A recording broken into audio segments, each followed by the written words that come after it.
Meron pong isang napakahalagang kayamanan ang tao at ito yung anong nadarama mo sa iyong kalooban. How you feel inside. Kahit ano pa ang nangyayari sa labas, kahit gaano karangya, kahit gaano ka-successful, pagka ang feeling mo sa kalooban mo walang kwenta, damay ang lahat. So it's in our spiritual agenda to win the spiritual battle so that we will feel good inside. At yan po ang ating pag-aaral, how to feel good inside.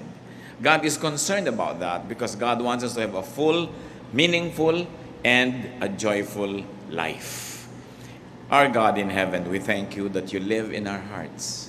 We thank you that your Spirit makes home in our heart, O God. And we thank you that you are one with us when we are one with you. We ask you, Father, to cleanse us, make us whole, enable us to enter your holy presence. We declare our sins to you. We declare our need for you, O God. Make us whole, cleanse us with the blood of Jesus, forgive us our sins. And as you forgive us, O God, we come to you. We approach your throne of grace, your throne of goodness, as forgiven children. And we ask you to bless us. Teach us. Open our eyes and ears. We reject any spirit that may take away our attention from you. We reject any thought that will divide our heart. And we like to attend to your words. We like to look at your face to hear your voice. Heal as you teach us. Enable us, Lord, to touch your heart. And may you touch our hearts as well so that we may be changed. Lead us, teach us. In the name of Jesus, your Son, our Lord, we pray. 1 Corinthians 6:19 says, your body is a temple of the Holy Spirit. Napakarami, malalim ang kahulugan ng ating katawan, ng ating puso, yung ating pagiging tao ay tirahan ng Espiritu ng Diyos. At bili naman sa Ephesians 4:30, do not grieve the Holy Spirit of God. So nakatira sa puso ng tao ang Espiritu ng Diyos at kabilin-bilinan, huwag palungkutin, huwag pagluksain, huwag bibigyan ng at tatanggalan ng sigla ang Espiritu na nasa atin. How to feel good inside. First of all, be clean. It's very important to be clean. Lalo tayo mga Pilipino, mahilig talaga tayo sa hygienic practices. Kahit ano pa ang kalagayan mo, pag hindi ka nagsipilyo, parang you don't feel happy. So, ang mga empleyado, makikita mo after lunch break, kanya-kanyang sipilyohan sa mga lababo, sa mga banyo, kung saan-saan. Kahit konti na lang ng tubig, ipampapaligo yan. Ano? Kaya, mahalaga clean. But that's physical cleanliness. What more, yung spiritual cleanliness. So, be righteous if you want to feel good inside. Listen to your conscience. Listen to the inner voice. Sabi sa 1 Timothy 1:19, some have rejected good conscience and so have shipwrecked their faith. Pagka hindi tayo nakikinig sa konsyensya at dahil may espiritu na nasa kalooban natin na nauuhaw, nadidiliman, nasisikipan, nahihirapan, nawawala yung ating saya, yung ating ginhawa ng kalooban, we don't feel good inside. A bad conscience makes you feel miserable. Kaya mayroong mga tao na kahit na magtagumpay, kung alam nilang nandaya sila, mayroong small voice speaking to them. Kahit na parang mayaman ka, marami kang kinita, pero alam mong may dinaya ka, mayroong nagsasalita sa'yo. Hindi makukumpleto ang iyong kaligayahan. So that's the first requisite for us to feel good inside. Be clean spiritually. And then be nourished by God's Word. Yung po mga bagong-bago sa Panginoon, bagong Kristiyano, bagong nagsimula na mag-aral ng Biblia, ito ang pinagkaiba nila doon sa mga dati na. Lagi sila nagbabasa, nauuhaw, nag-aaral. Kaya merong apoy na mainit, merong sigla, merong lakas na espiritual, yung mga bagong-bago ang relasyon sa Panginoon. Sadly, many people who are already in the Lord for many, many years begin to lose the habit of reading God's Word.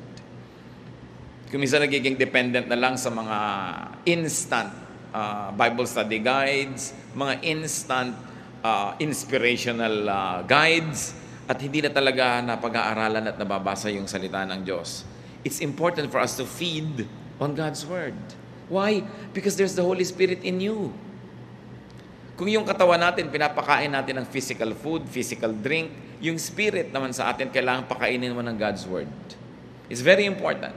Many people who begin to wonder why they have lost the initial joy of the relationship with God will find that most of the time what is neglected is Bible reading.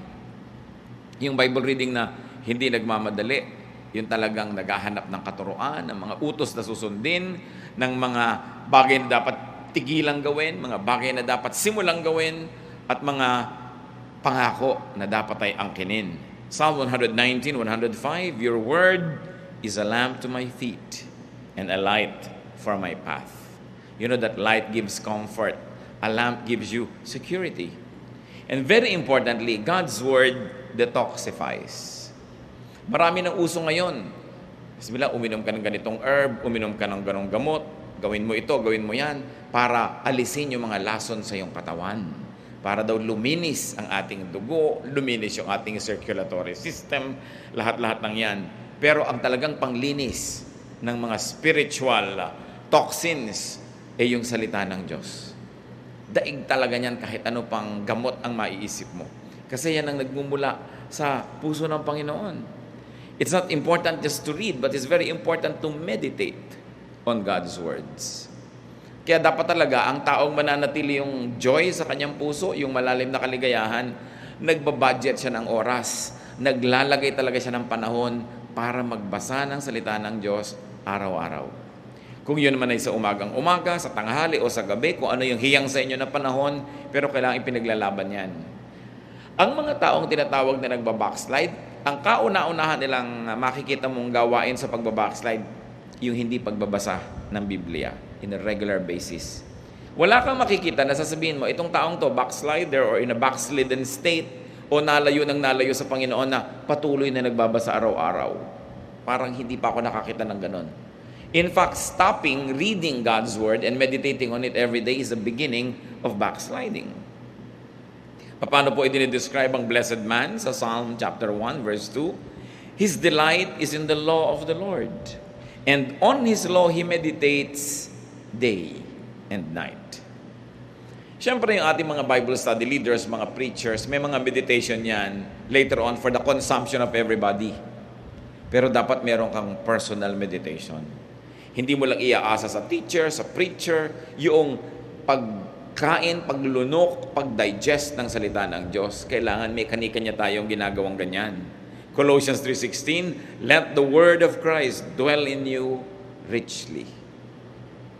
Kasi nasabi ng iba, kaya ka nagkaka-swine flu, kaya nagkakaroon ng iba't ibang flu, bumababa daw yung resistensya, bumababa yung immunity level mo. So, yung dati, dinadapuan ka ng sakit, umubo yung katabi mo, may dalang sakit, pero kung malakas ang katawan mo, hindi mo tatanggapin yung sakit na yun kasi nilalabanan ang katawan mo. At ganoon dapat yung espiritu natin, lagi tayong may intake of God's Word, para pag dumadating yung temptation, dumadating yung mga pagsubok, yung mga hirap, hindi ka nun naigugupo kasi may panglaban ka. It's very important na pinakikipaglaban po yung reading and being nourished by God's Word. Meditation gives perspective. Lumilinaw yung maliit na problema, mukhang malaki yan pagka hindi mo yan tiningnan sa salita ng Diyos. Pero pagka naging malinaw sa yung salita ng Diyos, yung mukhang malaking problema, lumiliit. Meditation gives balance. Meditation gives a sense of well-being. Kaya kahit ngayon sa mga spa, sa mga health club, yung binibigyan nila ng may meditation room pa, mayroong mga time for kung ano-anong relaxation and meditation because they have realized the therapeutic value of meditation. Ngayon, kung ginagamit mo yung Word of God, not just as therapy, kundi talagang cure, food, medicine, lalong-lalo na. Another way, of course, to feel good inside. At ito naman, alam nating lahat, pero dapat na-review kasi madalas na neglect. Pray. Be prayerful. Ephesians 6:18, pray in the Spirit on all occasions with all kinds of prayers and requests. At sabi sa 1 Thessalonians 5:17, pray continually. Kailangan tuloy-tuloy ang prayer. Why prayer soothes? Nakakapagpaluwag ng dibdib. Prayer empowers.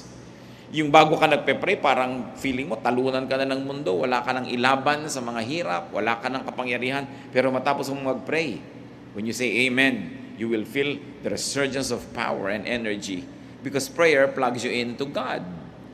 Kung yung ating mga instrumento, mga gamit na dekuryente, pag isinaksak mo sa plug, pumapasok yung kuryente, umaandar yung electric fan, umiinit yung plancha, tayo sa prayer, doon tayo napaplug in sa power ng Diyos.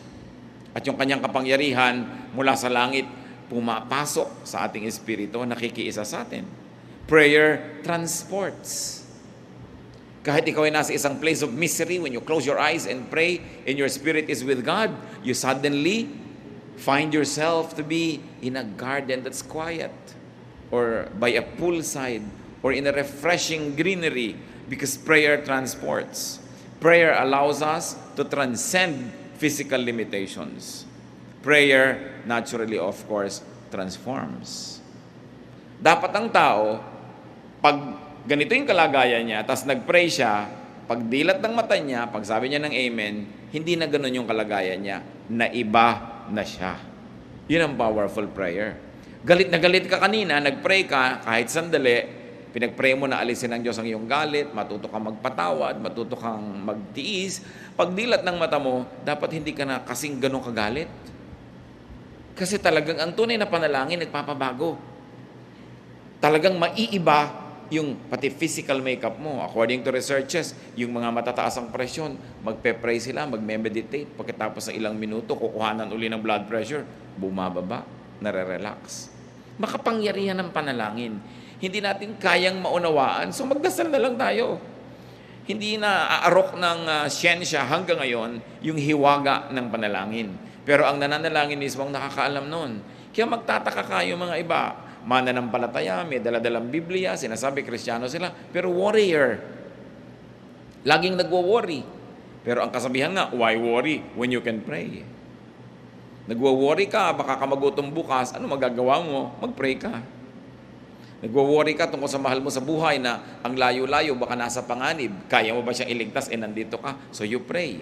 Why worry when you can pray?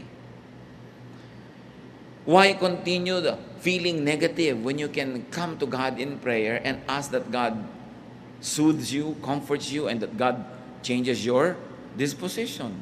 Prayer makes you feel good inside. How else do we feel good inside? Be one, inside and out. Eliminate, minimize contradictions within you. Dapat pag nakangiti ang labi mo sa isang tao, pati puso mo nakangiti talaga sa kanya. Mahirap yung nakangiti yung labi mo pero nakasimangot yung puso mo. Yun yung hati ka. Hindi ka sasaya nun. Walang taong hati na sumaya. Kailangan, nando ka sa cause na gusto mo, hindi dun sa labagang yung kalooban. Dapat sinusuportahan mo yung mga taong gusto mo talagang suportahan. Minamahal mo yung gusto mong mahalin. Ginagawa mo yung talagang gusto mong gawin. Kasi pag hindi mo pa ginawa yung gusto mong gawin, sinong gagawa nun para sa'yo? Ang pinag-uusapan siyempre natin yung mga gawain na hindi naman pinagbabawal ng Diyos. Yung pagdadalawang isip, pagdadalawang loob, nagtatanggal yan ng kapayapaan at katahimikan. Kaya mga kapatid, kung ano man ang pinagdadalawang loob nyo, pag-isipan nyo na, get good advice, manalangin kayo at magpasya na kayo sa isa. Mahirap yung dalawa-dalawa, tatlo-tatlo ang hinahabol natin sa buhay. Kailangan magpasya kang maging buo. Ang pagiging espiritual, ang pagiging makadiyos, ang isang kahulugan niyan, ikaw ay buo. Hindi ka hati. Ayaw na ayaw sa Bible ng hati. Kaya ang sinasabi, a man of a double mind will never expect to receive anything from God. Sabi, if you would like something, believe without doubting and you will get it. Because if you doubt, you are like, any leaf or anything that is being tossed about by the waves. You are like a wave being tossed by the winds. Wala kang direksyon. Kaya kailangan ng tao buo. Hindi hinahati ang puso. Halimbawa, nag-asawa ka na. Buuin mo ng loob mo na yun na yung mamahalin mo. Hindi yung may dumadaan, iniisip mo, mamahalin ko kaya itong dumadaan. Nahahati ang loob mo.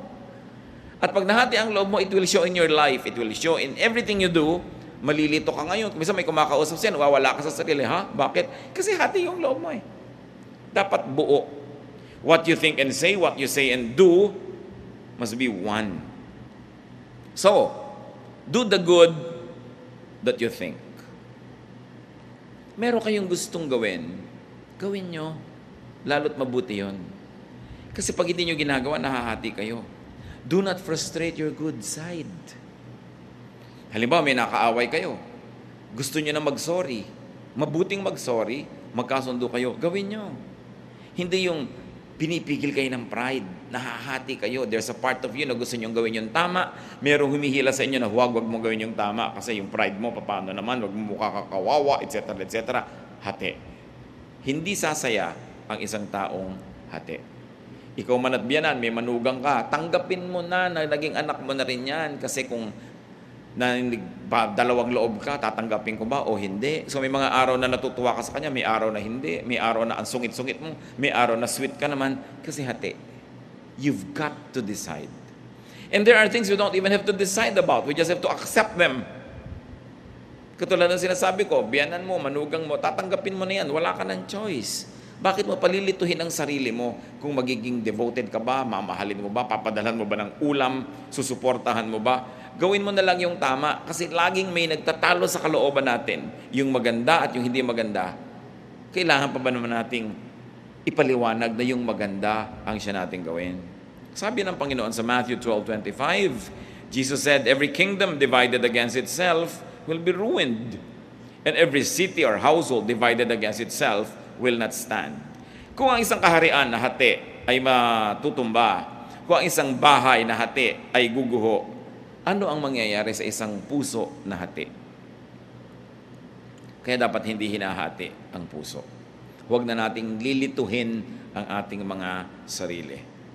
At kabaligtaran ng do the good that you want to do, bakit natin pinag-uusapan to? Marami pong tao, alam nila yung magandang gawin, gusto nilang gawin, pero may pumipigil sa kanila. Mga tatay, gusto nila halimbawa akbayan yung anak nilang lalaki na maging tender and nice sila sa anak nila, pero hindi, this is not the macho thing to do. So, pinipigil yung paggawa ng mabuti. Why? It's good. Hindi mo naman laging pwedeng yakapin yung anak mo, hindi naman laging available. So, why not do it? Marami din mga anak, gusto mag-express ng pagmamahal nila sa parents nila, hindi ma-express, pero sa kaibigan, ang dali-dali mag-express. Pero yun lamang, yayakap ka sa magulang mo, magkikis ka, hirap na hirap ka rin. Bakit? Maganda naman yun. Huwag hatiin. And do not do the bad that you do not want to do. Alam naman natin yung masama, alam natin ayaw natin gawin, pero madalas, nagagawa. Romans 7:19, for what I do is not the good I want to do. No. The evil I do not want to do, this I keep on doing. Sabi ni Paul. Ako na nga, sabi, ito yung gusto kong gawin na mabuti, hindi ko nagagawa. At yung ayaw kong gawin na masama, yun na lang ang madalas na nagagawa ko. Hati. Dapat hindi ganon. Walang taong sasaya paghati siya. Meron pa pong isang nagpapasaya ng kalooban. Again, premise on the fact that the Holy Spirit of God resides in us, that we were created in God's image. You want to be happy inside, you want to feel good inside, be noble. Nourish your nobility, your greatness. Nourish your God-likeness. Genesis 1:27, so God created man in His own image. Ang ating wangis, wangis ng Diyos. Ang espiritu natin, espiritu ng Diyos na ibinigay sa atin. Ginawa tayo upang maging mahalaga, mataas ang uri. Psalm 139 verse 14, I praise you because I am fearfully and wonderfully made. Romans 8:29, for those God foreknew, He also predestined to be conformed to the likeness of His Son. Tayo kamukha ng Diyos, nilikha, ginawang tao, naligaw, na iba yung itsura, pero ang goal ngayon bumalik na maging kamukha uli ng Diyos through the Lord Jesus Christ. So ano ang purpose ng buhay? Maging kamukha uli ng Diyos. Maging kapareho ng Diyos ang isip, ang puso, ang gawain. At ang tao, pinakamasaya, pagka yung kanyang wangis, yung gawa niya, yung sitwasyon niya sa buhay, malapit sa wangis ng Diyos. Kasi yun ang likas, yun ang totoo, yun ang natural sa atin. Parang mga baboy, ano ay kinakatuwa niyan? Maglublob sa putik. Kalabaw, ano ay kinakatuwa? Maglublob sa tubig at sa putik. Kasi yun ang nature nila eh. Baboy sila, kalabaw sila. Diba? Ano ang ikinaliligaya ng ibon? Lumipad. Kaya ibon man may layang lumipad. Kulungin mo at umiiyak. Kasi nature niya yun na lumipad. Anong nature ng tao? Maging kamukha ng Diyos. Kasi nilikha tayo na kamukha ng Diyos. At nung tayo'y nadapa at naligaw, kaya si Jesus ay namatay para sa atin tayo tubusin, para makabalik tayo dun sa daan, pagbalik dun sa pagiging kamukha muli ng Diyos. So what is the goal of life? Christ-likeness. At kung gusto mo to feel good inside, be Christ-like, be God-like, be noble. Maging kagalang-galang. Kaya di ba, pagka ikaw ay dumarating at binibati ka ng maganda, you feel good, ginagalang ka. Pero pag binabastos ka, you feel bad. Why? Kasi hindi natin nature na bastusin. We were created in God's image. Kaya pag binibigyan ka ng halaga, inaalok, binabati ng good morning, birthday mo, naalala, lalo't may regalo, tuwang-tuwa ka. You know why? Because pinapahalagahan ka. Kasi tayo ay mahalaga. Sino ngayon ang taong lulungkot? Yung hindi niya pinahahalagahan ng sarili. Yung pinapayagan niya na maging siya ay basahan dyan.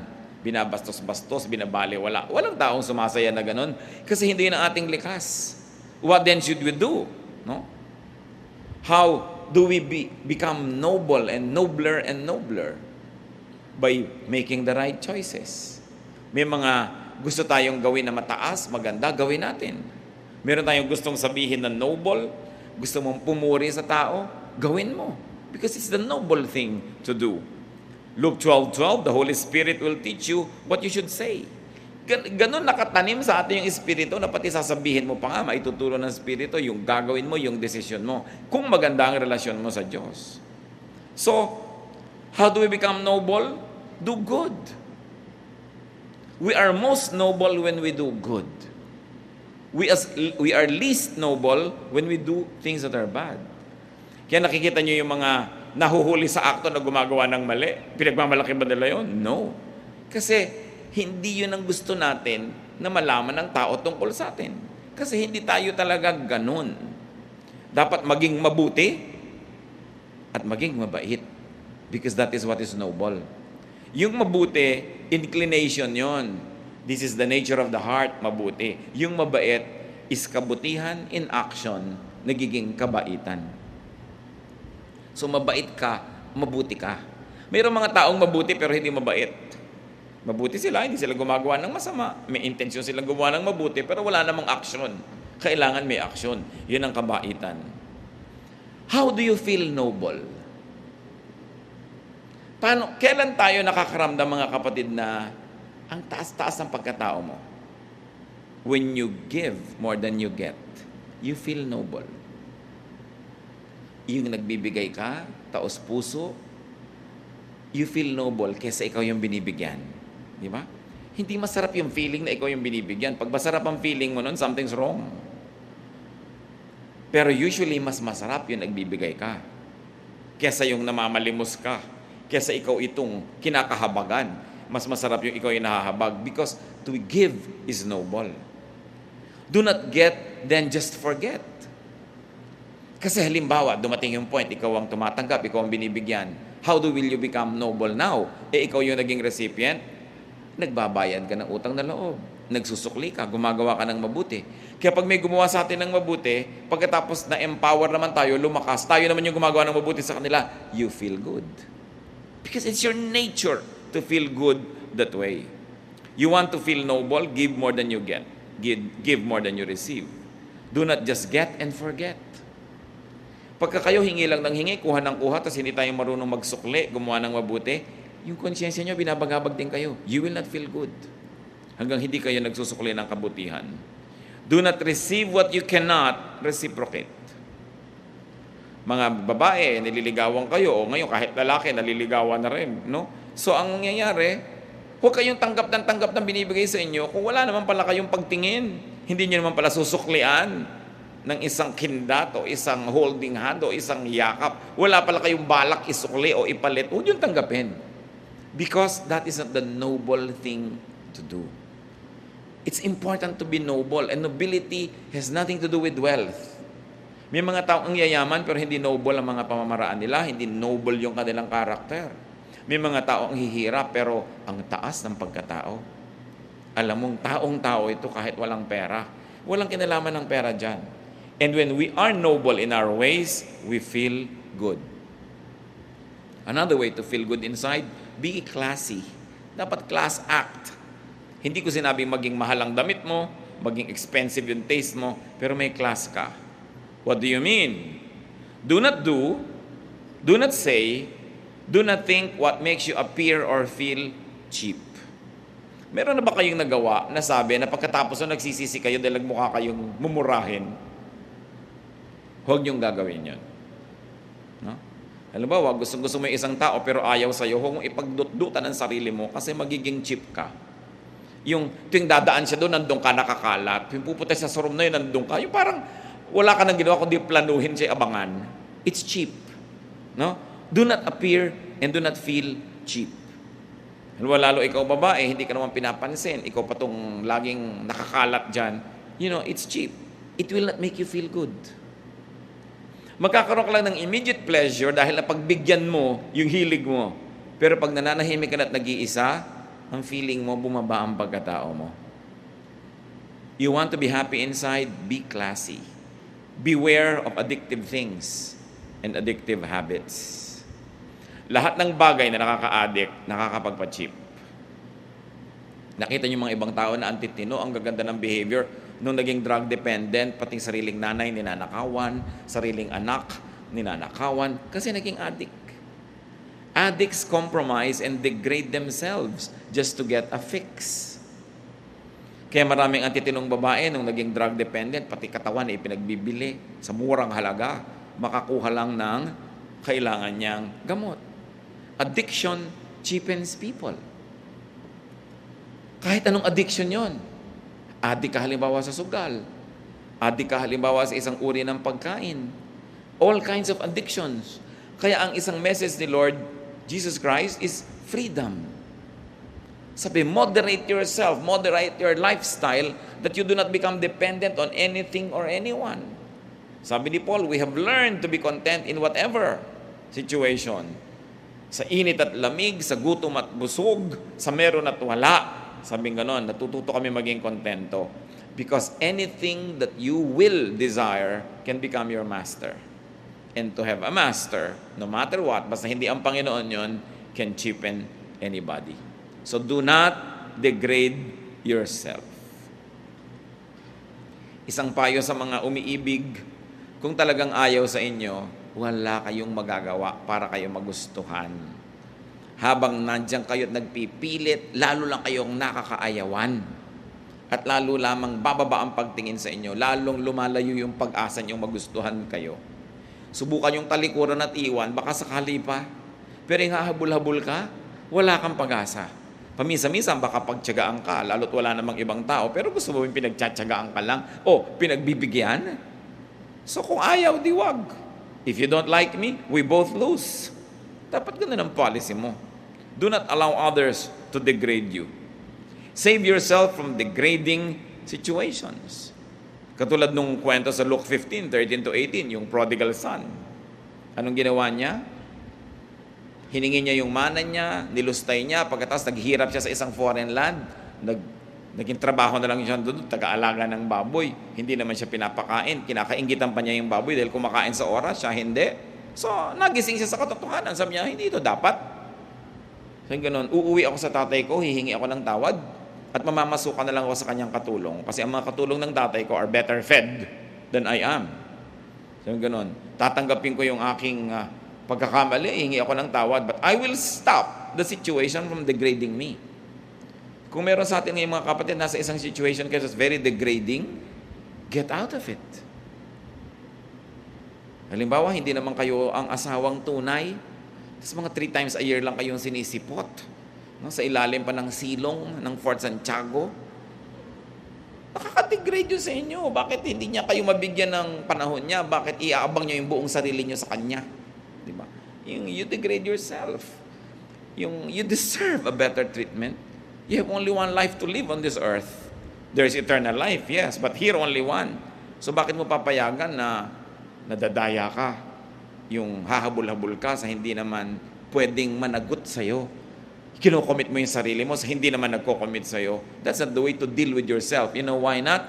Because you are fearfully and wonderfully made. You are the temple of the Holy Spirit. God's Spirit dwells in you. So wag nating kalad ka rin sa pagiging mumurahin.